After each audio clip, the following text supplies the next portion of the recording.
බොහොමත්ම සාදරයෙන් පිළිගන්නවා Infortec Academy YouTube channel එකට. ඔන්න අද එකතු වෙලා ඉන්නේ යාළුවෝ ඔක්කොම බොහොමත්ම සාදරයෙන් නැවතත් පිළිගන්නවා. ඉතින් මම මේ කතා කරන්නේ Infortec YouTube channel එකෙන් අප්ලෝඩ් කරන පළවෙනි වීඩියෝ එක විදියට. ඉතින් වීඩියෝ එකට යන්න කලින් ඔයා මම දෙයක් කතා කරන්න ඕනේ. channel about එකට ගිහිල්ලා ඔයා බලන්න වීඩියෝ එකක් අප්ලෝඩ් වෙන්නේ කවද්ද කියලා. ඒක මම කියන්නම් මෙතන සඳුදා දිනේ තමයි සඳුදා උදේ අනිවාර්යයෙන්ම new video එකක් අනිවාර්යයෙන්ම අප්ලෝඩ් වෙනවා. ඉතින් මේකේ channel about එකට ගිහිල්ලා මේ channel එකට අප්ලෝඩ් කරන වීඩියෝ මොනවද කියලා ඔයාට බලන්න පුළුවන් ගිහිල්ලා about එකේ. ඒ වගේම Facebook page එකටත් add වෙන්න අමතක කරන්න එපා. ඉතින් වීඩියෝ එකේ මම කතා කරන්නේ tips 4ක් ගැන අද WinRar software එකේ කතා කරනවා. ඒ තමයි පළවෙනි එක කොහොමද folder එකක් create කරගන්නේ. දෙවෙනි එක විදිහට කතා කරනවා කොහොමද ඒක RAR ෆයිල් එකක් බවට පත් කරන්නේ. තුන්වෙනි එක විදිහට කතා කරනවා කොහොමද ඒකට password එකක් දාගන්නේ. හතරවෙනි එක විදිහට කතා කරනවා කොහොමද ඒක extract කරන්නේ කියලා. ඉතින් ගොඩක් මේක YouTubers ලට අනිවාර්යයෙන්ම මේක පොඩ්ඩක් වැදගත් වෙනවා. මොකද YouTubers ලට වැදගත් වෙන්නේ පල්ලෙහා description එකට ගිහිල්ලා Google Drive එකට මෙන්න මේව upload කරලා බලන කෙනාට ඒක extract කරලා zip file එකක් විදිහට අවශ්‍ය කරන දේවල් දෙන්න පුළුවන්. එහෙනම් ඉතින් මම කතා කරා වැඩි කියලා හිතෙනවා. එහෙනම් අපි යමු වීඩියෝ එකට. ඉතින් වීඩියෝ එකට යන්න කලින් යට තියෙන subscribe button එක අනිවාර්යයෙන්ම click කරන්න. එහා පැත්තේ තියෙන bell icon එකත් අනිවාර්යයෙන්ම click කරන්න. Facebook page එකටත් add වෙන්න. එහෙනම් අපි යමු වීඩියෝ එකට.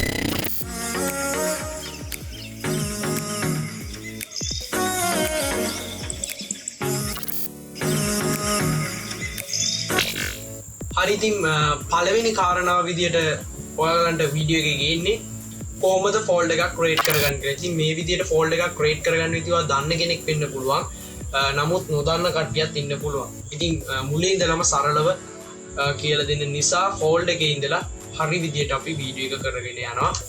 ඔයාලට පුළුවන් mouse එක right click කරලා new කියන option එකට ගිහිල්ලා මෙන්න මෙතන තියෙන ෆෝල්ඩර් එකක් ක්‍රියේට් කරගන්න. ඉතින් මේ විදියට ඔයාලට ක්‍රියේට් කරගන්න අමාරු නම් ඔයාට ඉතාමත් ලේසියෙන්ම keyboard shortcut key එකක් තියෙනවා. Ctrl එකයි shift එකයි N එකයි ක්ලික් කරාට පස්සේ තුනම එකපාර ඔයා press කරාට පස්සේ ඔයාට මෙන්න මේ විදිහට folder එකක් create කර ගැනීමට හැකියාවක් තියෙනවා. ඉතින් මේක right click කරලා ඔයාට මෙතන rename කියන option එක ක්ලික් කරාට පස්සේ ඔයාට පුළුවන් කැමති නමක් type කරන්න. ඉතින් මම මේ විදිහට folder එකක් create කරගෙන තියෙනවා. මගේ channel එකේ නම දාලා ඒ නිසා මට මේක අවශ්‍ය වෙන්නේ නැහැ. මේක මම delete කරනවා. හරි මෙන්න මේ විදිහට folder එකක් create කරගත්තට පස්සේ කොහොමද මේක RAR ෆයිල් එකක් බවට පත් කරන්නේ කියලා. ඉතින් ඒකට ඔයාට අවශ්‍ය කරනවා WinRar කියන software එක. මේ WinRar කියන software එක ඔයාගේ PC එකේ නැත්නම් laptop එකේ නැත්නම් ඔයාට පුළුවන් පල්ලෙහා description එකට ගිහිල්ලා අනිවාර්යයෙන්ම download කරගන්න. ඉතින් මේ link එකේදී අහනවා ඔයාගේ PC එක නැත්තම් laptop එක 32ද 64ද කියලා. මෙන්න මේ දෙක ඔයාගේ PC එකේ බලලා ගානට save කරගන්න. ඔයා බලන්න දන්නේ නැත්නම් this PC කියන එක click කරලා ඔයාට right click කරලා properties කියන තැනට ගියාට පස්සේ ඔයාට මෙන්න මෙතන පෙන්නනවා system type එකේ ඔයාගේ bit ගාන. ඉතින් මගේ නම් 64 කියලා තමයි තියෙන්නේ. ඒ නිසා මම 64 WinRar එක තමයි install කරගෙන තියෙන්නේ. ඉතින් ඔයා ඒක හරියට බලලා ඒක install කරගන්න. ඊට පස්සේ ඔයාට පුළුවන් මේ දැන් මම මේක ක්ලික් කරාට පස්සේ මේක ඇතුළෙත් මම ඔයාට අවශ්‍ය කරන ෆෝල්ඩර් ක්‍රියේට් කරලා අවශ්‍ය කරන දේවල් දාලා තියෙනවා. ඉතින් ගොඩක් කලින් කිව්වා වගේ YouTubers ලට මේක වැදගත් වෙනවා. පල්ලෙහා description එකට දාලා website එකකට හරි මේක අප්ලෝඩ් කරගන්න. ඉතින් මේකට ෆෝල්ඩර් එකක් ක්‍රියේට් කරගන්න ඔයාට පුළුවන් මෙතනටත් ගිහලා new කියන option එකට ගිහලා ෆෝල්ඩර් එකක් ක්‍රියේට් කරගන්න. නැත්නම් අර keyboard shortcut එක ඔයාට බලලා කරගන්න පුළුවන්. ඉතින් ඊට පස්සේ කරන්න right click කරාට පස්සේ මෙන්න මෙතන තියෙන option එකට යනවා. මෙන්න මෙතන තියෙන option එක click කරාට පස්සේ ඔයාගේ මෙන්න මේ විදිහට interface එකක් හම් වෙනවා. ඉතින් මේ interface එකේ පළවෙනිම තියෙන name එක.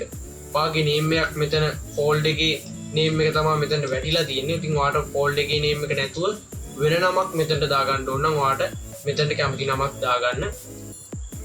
ඊට පස්සේ මෙතන ඔයාට කැමති එකක් දාගන්න පුළුවන්. ඉතින් මට මේ RAR ෆයිල් එකක් බවට පත් කරගන්න ඕන නිසා මම මෙන්න මෙතනට ටික් එක දාගන්නවා. ඉතින් ඔයගොල්ලොත් මෙන්න මෙතනට ගිහිල්ලා zip file එක යනවා. zip file එකක් විදියට මෙන්න මේ විදියට ගිහිල්ලා create කරගෙන බලන්න. ඊට පස්සේ මම මෙන්න මේ ඔප්ෂන් ගැන පස්සේ කතා කරන්නම්. ඔයාට මෙන්න මෙතනට ගිහිල්ලා මෙන්න මේ ටික් එක සිලෙක්ට් කරලා ඔයාට පුළුවන් මෙන්න මේ යටම තියෙන ඔප්ෂන් එක ක්ලික් කරන්න. ක්ලික් කරලා ඔයාට පුළුවන් මෙන්න මෙතන තියෙන ඕකේ බටන් එක ප්‍රෙස් කරන්න. ඉතින් ඊට පස්සේ ඕකේ බටන් එක ප්‍රෙස් කරාට පස්සේ ඔයාට මෙන්න මේ විදිහට ආදලා තියෙනවා පේන්නේ තියෙනවා. ඉතින් මේක ඔයා හිතන්න දැන් මෙන්න මේ වගේ එකක් තමයි අප්ලෝඩ් කරන්න ඕනේ Google Drive එකට. ඉතින් ඒක ගැන මම ඉස්සරහට වීඩියෝ එකක් කරන්නම් මේක අප්ලෝඩ් කරන්නේ කොහොමද කියලා. හරි දැන් මම මේක පොඩ්ඩක් ඩිලීට් කරගන්නවා. මොකද ඊළඟ කාරණාව විදියට තියෙන්නේ මේකට පාස්වර්ඩ් එකක් දාගන්න විදිය.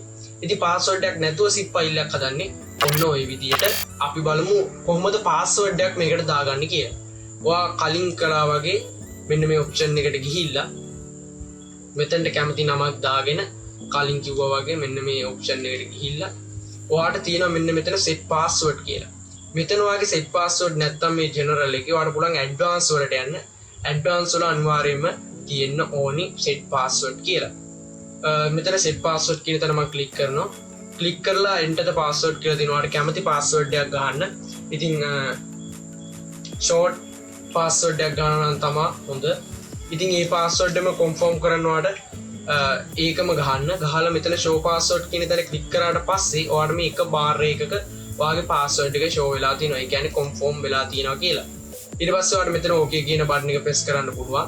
press කරාට පස්සේ මෙතන okay කියන බටන් එක press කරන්න. ඔන්න දැන් අපිට password එකක් සහිතව මෙන්න මේ RAR file එකක් install වෙලා තියෙනවා බලා ගන්න පුළුවන්. මේක extract කරන්න කලින් මෙන්න මේ folder එක ඔයා delete කරගන්න. මේ folder එක delete කරගත්තට පස්සේ හරි දැන් ඔයා මෙතන right click කරලා extract here කියන තැන click කරන්න ඕනේ. ඉතින් මෙතන extract here click කරාට පස්සේ ඔයාලට මෙතන interface එකක් ලැබෙනවා. ඉතින් මේ interface එක ඔයා Adobe Photoshop, Adobe Premiere Pro, After Effects වැනි software install කරලා තියෙනවා නම් ඔයාලට මෙන්න මේ විදිහට මේ අත්දැකීම ලැබුම් කෙනෙක්. ඉතින් මෙතන ඔයාගේ password එක ගහලා ඔයාලට මෙතන okay කියන බටන් එක press කරන්න පුළුවන්. එතකොට ඔයාලට පේනවා මෙන්න මේ විදිහට extract කරපු file එක මෙන්න මේ විදිහට වැටෙනවා. ඊට පස්සේ ඔයාලට මෙන්න මේ විදිහට